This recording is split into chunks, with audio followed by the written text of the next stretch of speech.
Assalamualaikum class, how are you all? Hope you all are fine and enjoying good health. आज को जो हमने outline start करनी है that is your last outline from zoology and this is first lecture. और उस outline में जो आपका यूनिट आ रहा है वो है इकोलॉजी फर्स्ट। ठीक है, so let's move to your topic. बिस्मिल्लाहिर्रहमानिर्रहीम। तो इसमें देखें जी, इकोलॉजी फर्स्ट इस यूनिट का नाम है। इसमें हम डिस्कस करेंगे all about individual and populations. तो इकोलॉजी देखिए इसमें कि the term ecology was first used by German biologist Ernst Haeckel in 1869। 1869 में सबसे पहले इस इकोलॉजी की टर्म को इंट्रोड्यूस कराया था जर्मन बायोलॉजिस्ट ने। और इकोलॉजी का जो वर्ड है वो ग्रीक रूट से निकला हुआ है। ग्रीक रूट का मतलब है कि ये लातीनी ज़ुबान, यूनानी ज़ुबान का लफ्ज़ है, ठीक है ना, और जिसको हम ओकास कहते हैं, जिसका मतलब होता है हाउस या घर या कोई रहने की जगह। और लोगोस का मतलब होता है स्टडी या साइंस। तो हम लिटरली कह सकते हैं कि इकोलॉजी का मतलब है study of earth household, including the plants, animal, microorganisms and all the people that live together as an interdependent components। तो हमारे पास जो इकोलॉजी है वो क्या है, तमाम ज़मीन पर मौजूद ऑर्गेनिज़म्स की स्टडी, जिसमें प्लांट्स आ जाते हैं, एनिमल्स आ जाते हैं, माइक्रो ऑर्गेनिज़म्स हैं, और वो तमाम लोग जो इकट्ठे रहते हैं और एक दूसरे के ऊपर डिपेंड करते हैं, जिसको हम नाम देते हैं इकोलॉजी का। ठीक है, तो इसकी अगर हम डिफरेंट डेफिनेशंस देखें तो इसमें सबसे पहले हमारे पास आ जाता है अर्नेस्ट हैक्ल। उसने जो है इकोलॉजी को डिफ़ाइन किया था कि the total relation of animals to both its organic and its environment, कि किसी भी एनिमल का अपने ही जैसे ऑर्गेनिक इन्वायरमेंट के साथ, यानी कि तमाम लिविंग ऑर्गेनिजम्स के साथ, और जो उसका इन्वायरमेंट है उसके साथ जो ताल्लुक़ है उसको हम इकोलॉजी का नाम देते हैं। उसके बाद जो सेकंड हमारे पास साइंटिस्ट था दैट इज़ टेलर। उसने कहा था कि the science of all the relations of all organisms to all their environment, कि ऐसी साइंस जिसमें हम तमाम ऑर्गेनिजम्स के तमाम किस्म के रिलेशनशिप जो कि उसके इन्वायरमेंट के साथ हैं उसको स्टडी करते हैं। और उसके बाद एली ने जो है इसको इस तरह डिफाइन किया कि the science of the inter relation between living organisms and their environment, including both the physical and biotic environment, and emphasizing the interspecies as well as the intraspecific animals. तो इसमें देखें कि हमारे पास ऐसी साइंस जिसमें हम लिविंग ऑर्गेनिजम्स को उसके इन्वायरमेंट के साथ जो है उसके रिलेशन को हम स्टडी करते हैं। इसमें ना सिर्फ उसके फिज़िकल जो है वो इन्फ्लुएंस आ जाता है, फिज़िकल इंटरेक्शन है, बल्कि आल्सो जो है उसका जो बायोटिक इन्वायरमेंट है उसके साथ इसका क्या ताल्लुक़ है। और ख़ास तौर पे इसमें जो इंटर स्पेसिफिक, यानी कि जो स्पीशी के आपस में, एक स्पीशी में रहते हुए मुख्तलिफ ऑर्गेनिज़म के आपस में क्या रिलेशन है, और उसी तरह उनके दूसरे स्पीशीज़ के एनिमल के साथ क्या रिलेशन है, उसको हम नाम देते हैं। उसके बाद हमारे पास नेक्स्ट साइंटिस्ट हैं एंड्रयू वर्थ। उसने कहा कि the science study of distribution and abundance of organisms, कि ऐसी साइंस जिसमें हम एनिमल्स की डिस्ट्रीब्यूशन को और उसकी अबंडेंस को, कि कौन से ऑर्गेनिज़म्स कहाँ मौजूद हैं और कितनी तादाद में मौजूद हैं, उसकी स्टडी को हम इकोलॉजी का नाम देते हैं। उसके अलावा पास नेक्स्ट साइंटिस्ट है यूजेन ऑडम। उसने जो है इकोलॉजी को डिफ़ाइन किया था कि the structure and function of nature, कि नेचर किस तरह से काम करती है और नेचर का क्या स्ट्रक्चर है, इसको हम जो है इकोलॉजी का नाम देते हैं। और इसकी अगर हम ट्रेडिशनल डेफिनेशन देखें कि यूजली जिस जिस तरह हम इसको डिफ़ाइन करते हैं, तो वो हमारे पास आता है कि the study of relationship of living organisms to each other and their surroundings, कि किसी भी जानदार का आपस में क्या ताल्लुक़ है और उनके इन्वायरमेंट के साथ इसका क्या ताल्लुक़ है, that is known as ecology. तो अगर हम इसकी ब्रांचेस की तरफ देखें तो आपको इकोलॉजी की दो ब्रांचेस नज़र आती हैं, aut ecology and syn ecology. तो आर्ट इकोलॉजी हमारे पास क्या है, it deals with the ecological study of one species और पॉपुलेशन की। अगर तो हम किसी एक स्पीशी या एक पॉपुलेशन को स्टडी कर रहे हों तो उसको हम आर्ट इकोलॉजी का नाम देते हैं। फॉर एग्जांपल कि you are studying 50 to 100 plants of soybean for the effect of water population, water pollution on their growth, कि अगर हम हमारे पास मिसाल के तौर पे 50 से 100 प्लांट्स हैं सोयाबीन के, और हम ये देखना चाहते हैं कि उसके ऊपर पानी का क्या इफ़ेक्ट है, वाटर पोल्यूशन का क्या इफ़ेक्ट है, तो हम क्या कर रहे हैं, एक सिंगल स्पीशीज़ या सिंगल पॉपुलेशन को स्टडी कर रहे हैं। लाइकवाइज अगर हम सिनिकोलॉजी की स्टडी देखें तो ये हमारे पास है ecological study of the communities या इंटायर इकोसिस्टम। अगर हम पूरे इकोसिस्टम को इकट्ठे स्टडी कर रहे हैं तो इसको हम सिनिकोलॉजी का नाम देंगे। मिसाल के तौर पे कोई डेजर्ट है, कोई केव्स हैं, कोई ट्रॉपिकल फॉरेस्ट हैं, तो ये हमारे पास क्या आ जाती हैं, सिनिकोलॉजी आ जाती है। ठीक है, तो आर्ट इकोलॉजी और सिनिकोलॉजी को अगर हम कंपैरिजन करें तो हम आर्ट इकोलॉजी में सिर्फ एक ही पॉपुलेशन को स्टडी करते हैं, जबकि जो सिनिकोलॉजी है इसमें हम तमाम पॉपुलेशन को एक ही टाइम पे स्टडी करते हैं। और उसी तरह इसमें जो है सिनिकोलॉजी में क्या क्या जो है वो स्टडी होता है, origin and structure and composition of community, plus जो है इसमें हिस्ट्री और उसकी जो डायनामिक्स है, ठीक है ना, कि कम्युनिटी का क्या हिस्ट्री थी, जो है वो उसका क्या डायनामिक्स था, क्योंकि हमारे पास जो कम्युनिटी है वो फिक्स नहीं होती बल्कि उसके अंदर चेंजेस आती रहती हैं। तो नेक्स्ट जी हमारे पास टॉपिक है animal and their abiotic environment. ठीक है जी, कि एनिमल्स और उसका जो ए बायोटिक कहते हैं कि नॉन लिविंग इन्वायरमेंट को। तो उसका क्या रिलेशन है कि an animal's habitat include biotic and abiotic characteristics of an area in which an organism live. कि एक एनिमल जहाँ रहते हैं, जिस एरिया में रहते हैं, उसमें उसके बायोटिक भी यानी कि लिविंग ऑर्गेनिज्म लिविंग इन्वायरमेंट भी होते हैं और उसके अलावा नॉन लिविंग करेक्टरिस्टिक्स भी होते हैं। तो ए बायोटिक जो करेक्टरिस्टिक्स हैं किसी भी हैबिटेट के, कि एक एनिमल हमेशा उस हैबिटेट में रहेगा, उस मस्कन में रहेगा जहाँ पे क्या होगी, उसके पास नंबर 1 अवेलेबिलिटी ऑफ ऑक्सीजन होगी, उसके अंदर इनऑर्गेनिक आइंस होंगे, उसके पास प्रॉपर लाइट होगी, टेम्परेचर होगी और हवा की वेलोसिटी होगी। ठीक है, तो टॉलरेंस रेंज हमारे पास एक टर्म यूज़ हो रही है यहाँ पे।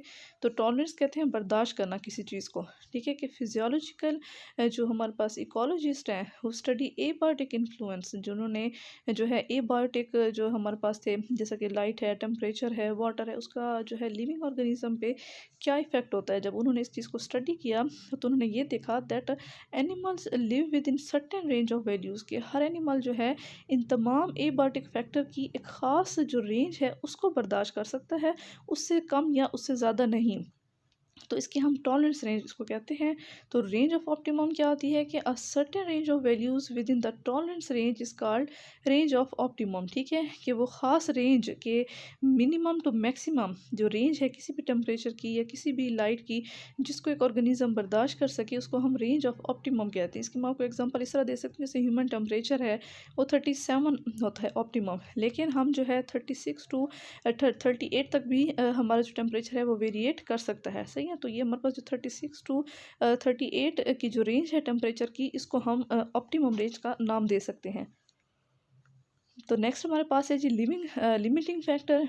लिमिटिंग फैक्टर क्या होते हैं कि the combination of abiotic factors are necessary for an animals to for the survival and its reproduction। कि हमारे पास वो तमाम एबायोटिक फैक्टर्स का कम्बिनेशन जो एनिमल्स की रिप्रोडक्शन के लिए ज़रूरी है, इसको हम लिमिटिंग फैक्टर का नाम देते हैं। मिसाल के तौर पे a stream insect have the proper substrate for shelter, कि हमारे पास कोई भी इंसेक्ट है उसके ऊपर एक ख़ास सबस्ट्रेट होता है जिसमें वो पनाह लेके रहता है। ठीक है ना, adequate current to bring in food, और वो उन तमाम पानी की लहरें जिसमें वो उसको खुराक लेकर आती हैं उसके लिए, and aid in the dispersal, जो हेल्प करती हैं उसको डिस्पर्सल में, मूवमेंट में, and the proper ions to ensure growth, जिसमें उसकी हेल्थ एंड उसकी ग्रोथ एंड डेवलपमेंट में उसका एक प्रॉपर एक असर होता है। और इन तमाम चीज़ों के बगैर जो है लाइफ वो क्या होगी, इम्पॉसिबल होगी। अब टैक्सेस हमारे पास क्या होता है कि an animal response to an abiotic factor is to orient itself with respect to it, कि अगर कोई ऑर्गेनिज़म किसी एबायोटिक फैक्टर के इन्फ्लुएंस में अपनी सिमत को चेंज करे या अपनी मूवमेंट को चेंज कर रहा हो तो उसको हम टैक्सिस कहते हैं। जैसे कि आप देखें कि अगर कोई ऑर्गेनिज़म जो है वो लाइट को रिस्पॉन्स कर रहा है, आइदर कि वो लाइट की तरफ जा रहा है या लाइट से दूर जा रहा है, तो इसको हम कह सकते हैं पॉजिटिव फोटोटैक्सिस या नेगेटिव फोटोटैक्सिस। उसी तरह if it prefer low light intensities and move away from it, तो इसको हम क्या कहेंगे, नेगेटिव फोटो टैक्सिस कहेंगे। अच्छा जी, नेक्स्ट आप देखिए हमारे पास एक एबायोटिक फैक्टर डिस्कस किया गया है, दैट इज़ एनर्जी। ठीक है जी, एनर्जी क्या होती है इसकी, वेरी सिंपल आप डेफिनेशन देखें कि the ability to do work, किसी भी ऑर्गेनिज्म की जो काम करने की सलाहियत है उसको हम एनर्जी कहते हैं। ठीक है, तो एक्सप्लेनेशन इसके देखें कि everything from foraging of food to the moving molecules around and within the cell is a work, कि हर वो चीज़ जो हम खुराक की तलाश में सर्व करते हैं और हमारे वो तमाम मॉलिक्यूल्स जो खुराक सेल के अंदर मूव कर रहे हैं वो तमाम एनर्जी कहलाती है। और हम एनर्जी हासिल कहाँ से कर सकते हैं कि animals which ingest other organism, ऐसे एनिमल जो कि जैसे दूसरे ऑर्गेनिज्म को इंजेस्ट करते हों उसको हम हेट्रोट्रॉफिक एनिमल्स कहते हैं। और वो ऑर्गेनिज्म जो कैरी आउट करते हैं फोटोसिंथेसिस या किसी भी तरीके से कार्बन डाइऑक्साइड फिक्स करके एनर्जी हासिल करते हैं उसको हम ऑटोट्रॉफ्स का नाम देते हैं। अब यहाँ कुछ अहम टर्म्स यूज़ हो रही हैं एनर्जी के हवाले से, ठीक है। नंबर 1 हमारे पास है एनर्जी बजट। एनर्जी बजट क्या होता है कि the total energy of animal intake and description of how that energy is used and lost. कि एनिमल जो है वो टोटल एनर्जी किस तरह से इनटेक करते हैं, कैसे और एनिमल जो है वो एनर्जी को लेते हैं और कैसे वो एनर्जी को इस्तेमाल करते हैं और कितनी एनर्जी लूज़ हो जाती है, ज़ाय हो जाती है, उसको हम एनर्जी बजट का नाम देते हैं। और ग्रॉस एनर्जी इनटेक क्या होगी? Total energy contained in the food of an animal that it ईट। अब जितनी हमारी खुराक के अंदर एनर्जी मौजूद है, टोटल एनर्जी, उसको हम नाम देते हैं ग्रॉस एनर्जी इनटेक का। तो उसके अलावा हमारे पास जो है इसके कुछ वेज़ हैं एनर्जी डिस्ट्रीब्यूशन के। कुछ एनर्जी हमारे पास ऐसी होती है जो एक्सक्रीट हो जाती है, इसको हम एक्सक्रीटरी एनर्जी कहते हैं कि it is lost in faeces through excretion, ठीक है। कि एक्सक्रीशन के ज़रिए जो हमारी बॉडी से अम्ल अखराज के ज़रिए हमारी बॉडी से खारिज हो जाती है एनर्जी, ठीक है। और कुछ एनर्जी होती है जिसको हम एग्जिस्टेंस एनर्जी कहते हैं कि some of this energy is required for the minimum maintenance activities and supporting repair and processing. के कुछ ऐसी एनर्जी होती है जो हमें हेल्प करती है हमारी लाइफ की डिफरेंट एक्टिविटीज़ को परफॉर्म करने में और मुख्तलिफ़ किस्म के प्रोसेस को सपोर्ट करने में, तो इसको हम एग्जिस्टेंस एनर्जी कहते हैं।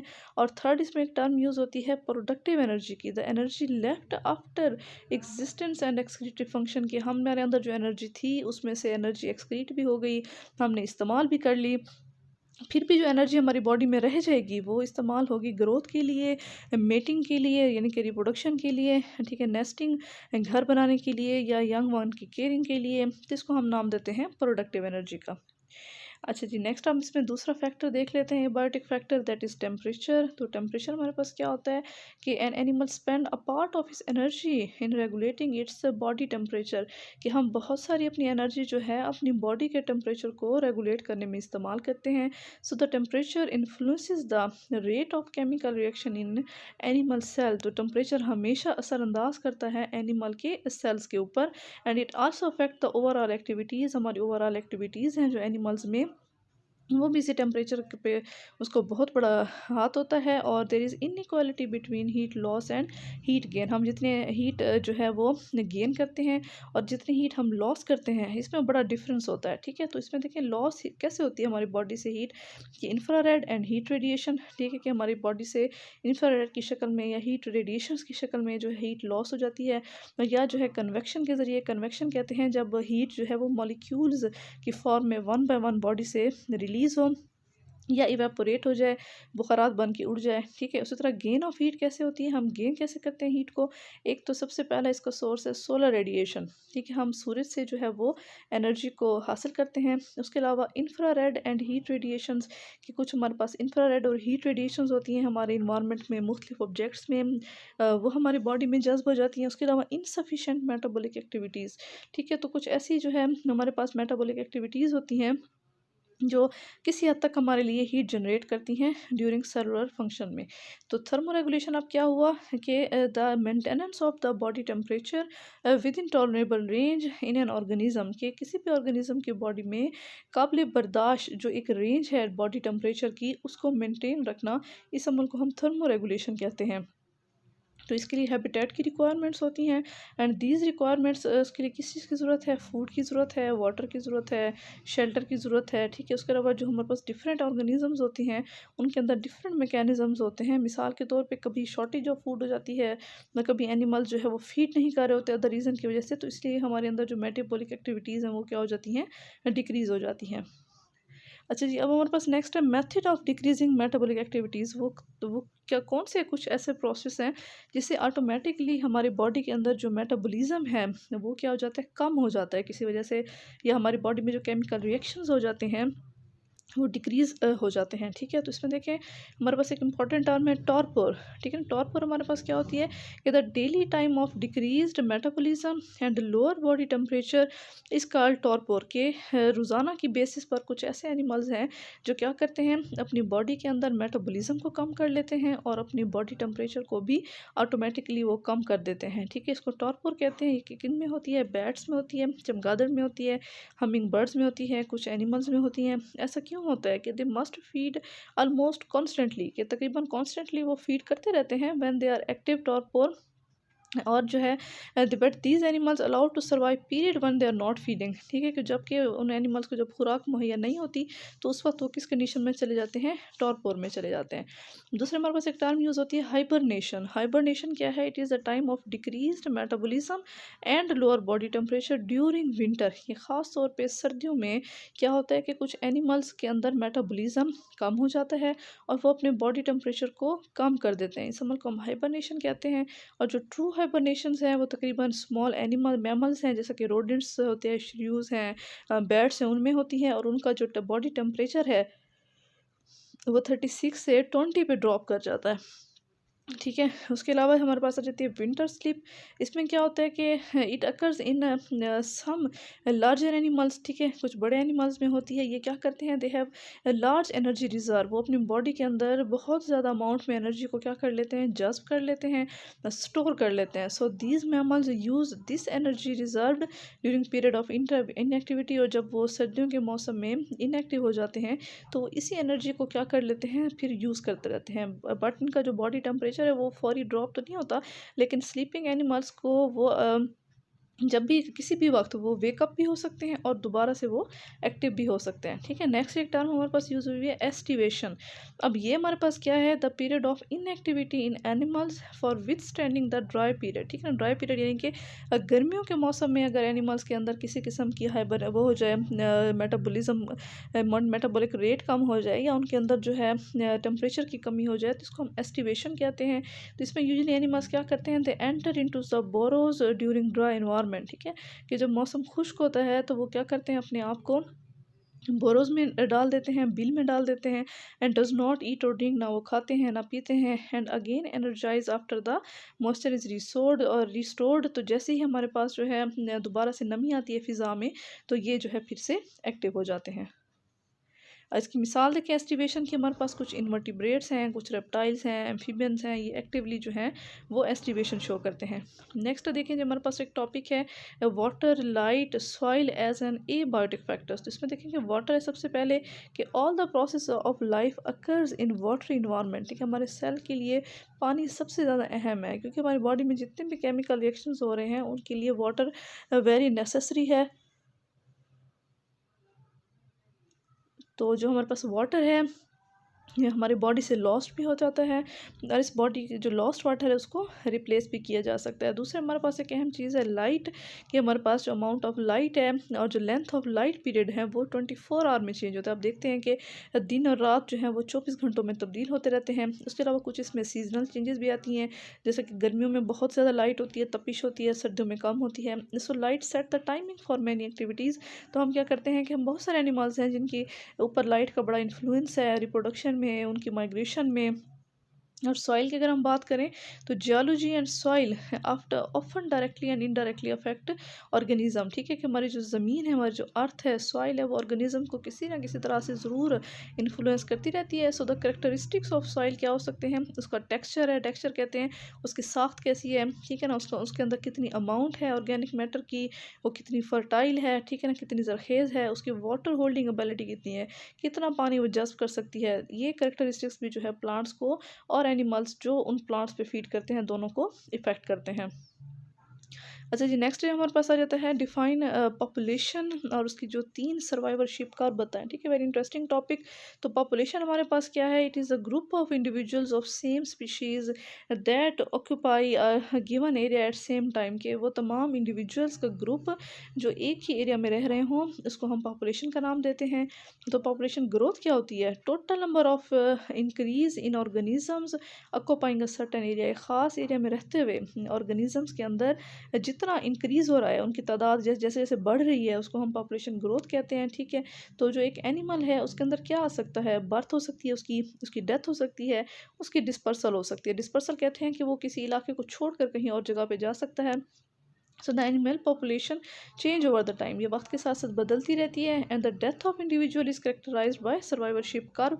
इसमें देखें मेरे पास 3 कर्व आपके सामने शो किए हुए हैं, ठीक है। तो ये देखें मेरे पास जो टाइप 1 और एक कर्व है, ठीक है। इसको ये कन्वेक्स शेप है, ठीक है। इसकी हमें क्या बता रही है कि जो एनिमल्स हैं वो ओल्ड एज तक सर्वाइव करेंगे और फिर उनकी रैपिडली क्या होनी शुरू हो जाएगी, डेथ होना शुरू हो जाएगी, ठीक है। तो इसमें हमारे पास आ जाती हैं कुछ ह्यूमन पॉपुलेशन हैं, ठीक है। ह्यूमन्स में क्या होता है कि मोस्टली वो उनके जो ओल्ड एजेस हैं बुढ़ापे में उनकी डेथ हो जाती है। अब जो बीच वाली लाइन आपको दिख रही है दैट इज़ डायगोनल शेप, ठीक है। इसमें जो है यहाँ पे बराबर है, यानी कि rate of death and rate of birth जो है वो इक्वल रहता है, यानी कि एनिमल्स के ऊपर पूरी लाइफ एक जो है आप कह सकते हैं कि चांस रहता है कि किसी वक्त भी उसकी जो है वो डेथ हो सकती है या किसी वक्त भी वो शिकार हो सकते हैं। जैसे कि मिसाल के तौर पे पॉपुलेशन ऑफ बर्ड्स हैं, रोडेंट्स हैं, ठीक है। तो उनके पास कभी भी चांस हो सकता है डेथ का। और लास्ट हमारे पास जो है ये कनकेव शेप, ठीक है, ये तीसरे नंबर की कर्व है। इसमें क्या होता है कि इसमें इब्तदाई उम्र में तो जो डेथ रेट है वो ज़्यादा होता है, और जब उनकी वो थोड़े मैच्योर हो जाते हैं एनिमल्स, फिर उनमें जो है वो डेथ रेट कम हो जाता है और फिर वो क्या कर जाते हैं, सर्वाइव कर जाते हैं। मिसाल के तौर पे आप फिशेस को देखें, कुछ इन्वर्टिब्रेट्स हैं, ठीक है। वो फिशेस और इन्वर्टिब्रेट शुरू में वो बहुत सेंसिटिव होते हैं उनकी, अगर तो वो उनकी कोई केयर कर ले, ठीक है ना, केयर की जाए या वो खुद अपनी केयरिंग कंडीशन में चले जाएं, फिर तो मतलब वो बच जाते हैं। अदरवाइज़ जो है उनकी डेथ जो है वो इक्वल होती रहती है।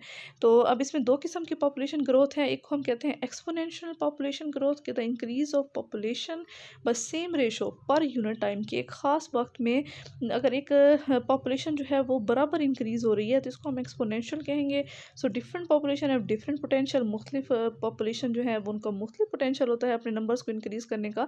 तो जैसा कि मिसाल के तौर पे उसका रिप्रोडक्टिव पोटेंशियल आपको कैसे पता चलेगा, नंबर ऑफ ऑफस्प्रिंग प्रोड्यूस, कि कितने बेबी उन्होंने पैदा किए, द लाइकलीहुड ऑफ सर्वाइवल, अब उनमें से कितने सर्वाइव करके फिर अगली रिप्रोडक्टिव स्टेज पर चले गए, यानी कि वो मैच्योर होके अपनी अगली नस्ल को वो पैदा करने के काबिल हुए। And duration of reproductive period, कितने टाइम तक वो रिप्रोड्यूस कर पा रहे हैं। And the length of time it takes to its maturity, और कितना वक्त लगा उन ऑफस्प्रिंग्स को मैच्योर होने में, ठीक है। तो ये कुछ इसमें चीज़ें आ जाती हैं। दूसरे हमारे पास आ जाती है लॉजिस्टिक्स द पॉपुलेशन ग्रोथ। तो ये कैसी होती है कि in which population reaches a carrying capacity and do not increase further, कि एक पॉपुलेशन है वो एक ख़ास एरिया में रह रही है, ठीक है, एक ख़ास हद तक, तो उस एरिया ने उसको सपोर्ट किया, उसकी कैरिंग कैपेसिटी रही, फिर उसके बाद उस एरिया ने उसको सपोर्ट करना छोड़ दिया, तो वो ग्रोथ क्या हो जाएगी, उनकी स्टॉप हो जाएगी। तो इसको हम कहते हैं लॉजिस्टिक पॉपुलेशन ग्रोथ, ठीक है जी। तो अब कैरिंग कैपेसिटी क्या होती है, the population size that a particular environment can support, कि एक ख़ास इन्वायरमेंट, ख़ास माहौल जो है वो जितना उसकी कैपेसिटी को किसी भी ऑर्गेनिज्म को बर्दाश्त कर सकता है, उसके पॉपुलेशन के साइज़ को सपोर्ट कर सकता है, उसको हम कैरिंग कैपेसिटी कहते हैं, ठीक है। तो इसको देखें कि केस उन्होंने शो किया हुआ है एक्सपोनेंशियल ग्रोथ को। तो there are many environmental resistance, बहुत सारे इन्वायरमेंटल रेजिस्टेंस हैं जो उसको रोक रही हैं, ठीक है। जैसे हमारे पास, लेकिन जो है इसमें आपको 3 किस्म की कर्व नज़र आ रही हैं, ठीक है। सिग्माइड है या फ्लैटेंड है, एस शेप्ड है, ठीक है। तो ये हमारे पास लॉजिस्टिक ग्रोथ है, ठीक है। ये डिपेंड करता है एक ऑर्गेनिज्म जिस एरिया में रहता है उस एरिया में कितनी फैसिलिटीज़ हैं। अगर वो फैसिलिटीज़ ज़्यादा हैं तो वो ज़्यादा टाइम तक उस पॉपुलेशन को सपोर्ट कर सकता है वो एरिया, अदरवाइज़ जो है वो उसको सपोर्ट नहीं कर सकता, ठीक है जी। अब इसमें लास्ट हमारे पास एक टॉपिक है, what is difference between density independent and density dependent population regulation. तो डेंसिटी, पहले तो हम देखते हैं कि पॉपुलेशन डेंसिटी क्या होती है, कि number of individuals per unit space, के एक ख़ास जगह पर कितने ऑर्गेनिजम्स रह रहे हैं, इसको हम कहते हैं पॉपुलेशन डेंसिटी। तो पॉपुलेशन रेगुलेशन फैक्टर्स कौन से होते हैं, ये 2 किस्म के होते हैं फैक्टर्स। एक होता है डेंसिटी इंडिपेंडेंट, कि the factors which are not influenced by density of population, कि वो तमाम फैक्टर्स जिनको कोई फ़र्क नहीं पड़ता कि उस एरिया में कितने ऑर्गेनिज्म रह रहे हैं, कितनी पॉपुलेशन है, उस पे असरअंदाज नहीं होते। वो इन्वायरमेंट जो है, वो फैक्टर जो है वो कांस्टेंट रहता है। जैसा कि आप देख सकते हैं कि a cold winter can with a little snow cover can destroy a population of lizard, कि अगर हमारे पास विंटर सीजन में बहुत ज़्यादा ठंड पड़ जाए, स्नो पड़ जाए, तो वो लिजर्ड की पॉपुलेशन को डिस्ट्रॉय कर सकती है। These lizard live beneath the litter of the forest floor, क्योंकि वो फॉरेस्ट फ्लोर के नीचे रहते हैं। So a certain percentage of individual freeze to death, death, बहुत सारे ऑर्गेनिज्म क्या हो जाएंगे, उसकी डेथ हो जाएगी, but it is not affected by the size of population. ठीक है, सो उस तरह ह्यूमन एक्टिविटीज़ जैसे कंस्ट्रक्शन है, डिफॉरेस्टेशन है, ये भी एनिमल की पॉपुलेशन को जो है वो अफेक्ट कर सकते हैं। अब डेंसिटी डिपेंडेंट क्या होते हैं कि which is we depend upon the density of population. ये ऐसे फैक्टर्स हैं जो किसी हद तक एक पॉपुलेशन को इफ़ेक्ट कर सकते हैं। मिसाल के तौर पे कि the factors are more severe when the population density is large. तो जितनी बड़ी पॉपुलेशन होगी उतनी ज़्यादा उनका जो इन फैक्टर्स का असर होगा उतना गहरा होगा। ठीक है, so the animals often use the territorial behaviour, जैसा कि ऑर्गेनिजम्स का अपनी टेरिटरी को सपोर्ट करना है, सॉन्ग है, सेंट मार्किंग है। ठीक है, ये तमाम वो फैक्टर्स हैं जो पॉपुलेशन पे डिपेंड करते हैं। ठीक है, तो इसके अगर हम एग्जांपल देखें जैसे कंपटीशन फॉर रिसोर्सेज, अब एक एरिया में रहते हुए उस एरिया में अगर बहुत अच्छे रिसोर्सेज हैं तो वहाँ वो एरिया ज़्यादा पॉपुलेटेड हो जाता है, जिसकी वजह से क्या होता है, उसके रिसोर्सेज के लिए ऑर्गेनिजम्स में कंपटीशन बढ़ जाता है। उसके अलावा अगर डिजीज़ आ जाए वहाँ पे, या प्रेडेशन शिकार हो जाए, शिकार और शिकारी वाला रिलेशन अगर फैल जाए, या पैरासाइटिज्म बढ़ जाए, ठीक है, तो ये तमाम की तमाम एक पॉपुलेशन को ख़त्म करने के लिए काफ़ी हैं। ठीक है, thank you so much for watching this lecture.